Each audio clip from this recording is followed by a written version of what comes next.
You're watching America This Morning, America's #1 early morning news. Good Wednesday morning. It has been a sleepless night for many as aftershocks continue to rock Chile. A powerful earthquake there last night triggered a small tsunami, forcing people into the streets and causing widespread panic. The 8.2 magnitude quake struck off the country's northern coastline. Authorities posted tsunami warnings for several South American countries, but have since canceled them. And right now, the death toll stands at 5. Now, 2 people died from heart attacks. Others were crushed to death as people fled buildings. More than 24 strong aftershocks followed the initial quake. The quake forced evacuations along Chile's entire Pacific coast, but people were urged to stay out of their cars and head for higher ground on foot to keep the roads clear.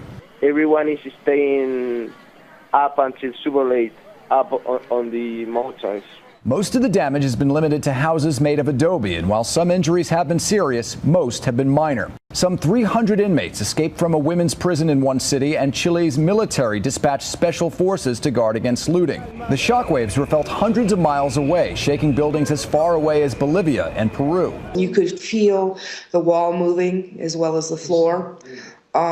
And there's a tent in a veranda back in the garden, and you could really see that moving back and forth. The earthquake even triggered microscopic seismic measurements in New York's Central Park. There have already been more than 24 aftershocks, some measuring as much as 5.1.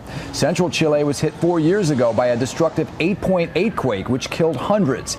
In just the past 2 weeks, hundreds of earthquakes have been shaking Chile's far northern coast, and that country may not be out of the woods just yet. We expect about another 8.8, 8.9 earthquake here sometime in the future.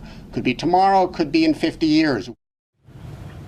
Now, officials here are not expecting any tsunami to hit the U.S. West Coast or Alaska. However, a tsunami advisory has been issued for Hawaii, but it's largely a precaution. No flooding is expected there. Initial waves are expected to hit there this morning just before 9:30 Eastern Time. That's the middle of the night in Hawaii. And you'll want to stay with ABC News for the very latest on the earthquake in Chile. A live report is coming up on Good Morning America.